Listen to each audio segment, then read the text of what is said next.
Hello again and welcome to my channel. And for today's video guys, nagluluto si Ate Merlin ng kanyang cupcake. So habang nagluluto siya, binibidyohan ko siya. And ayun, yun lang. That is for today's vlog.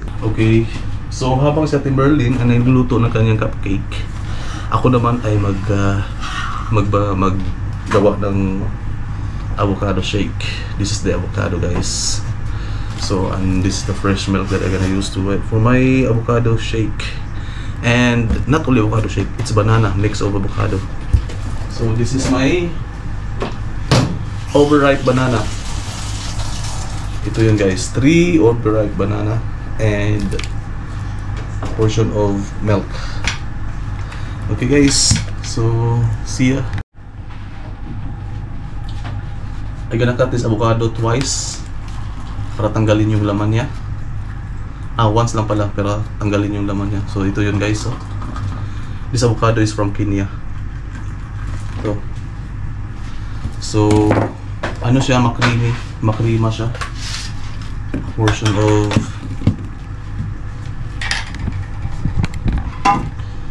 yan. So ito yun, avocado. Tanggalin ko lang yung meat niya guys and put it into the side. Yeah, ako finish na. Si ate naman 3 ano pangalan nito siya? Cupcake?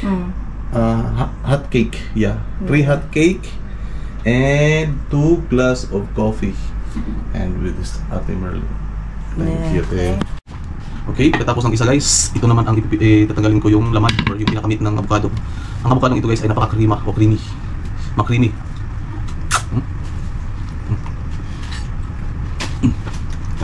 So, ito yun siya guys, no?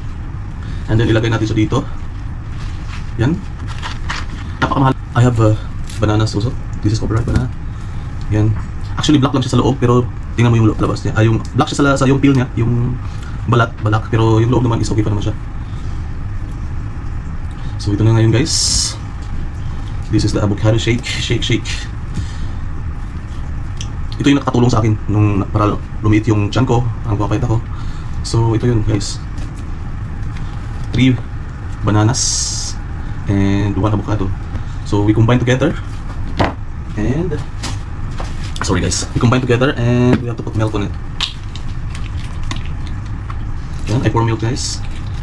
Just a little portion of milk para matikman natin yung para maging basa lang siya. Okay, and we will blend this all together. This is my blender. That's not my blender. This pala. I-blend natin. Yan. So blend. Bakit lang.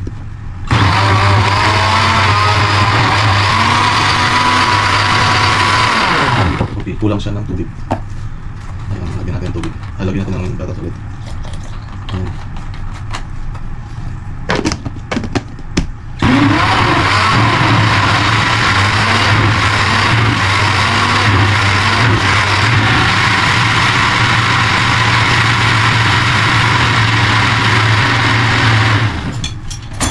Okay guys, so tapos na, and this is the finished products.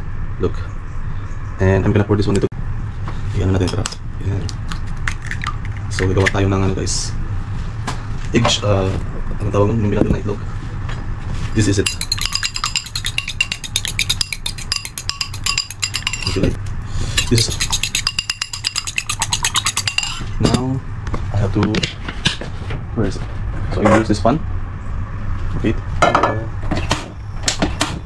And wala, this is the one. Yeah.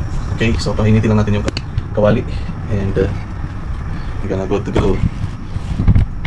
Yan. Lagyan natin ng ano, ng oil, ng konti, olive oil, ng konti. And napadami yung oil pa. So painitin natin ng konti yung oil guys and ipo-pour na natin yung pinuto natin itlog. So, hindi naman ito sa side up, no? Pero binatil siya ng itlog.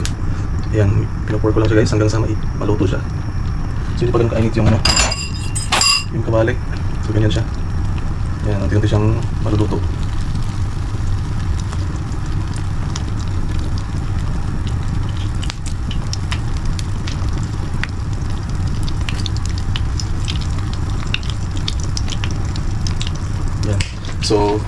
Ayan, mga tudes, magluluto guys. And kuha tayo ng yan. Yan, balik rin natin. Ito, ano na para ayan, ganyan siya to. So, mamaya hangurin natin yan para kain. So, okay pa tayo. Ayan. So, ito yung agahan natin guys. It's my off today, so ito lang yung agahan natin. Yan. We have banana avocado shake. We have two pieces of kubos and fried egg. Yes. So let's eat. Buen appetit.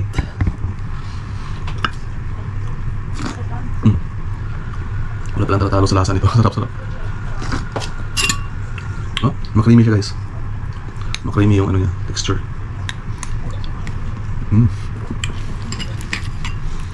And egg.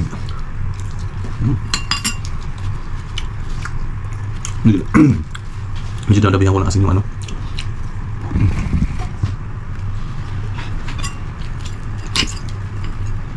Egg.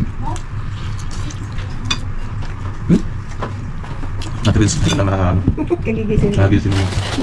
Yun ang yung ano. Nahirapan kong ipasok yung kartong kagabi. Paano mo yan? Ano, gilagay? Bigat-bigat? Wala pa naman. Wala pa naman. Ako nag-iasad ko na tapos gilagay sa taas ba? Dahan-dahan ako kagabi. Ano pa? Paano yung galing masa?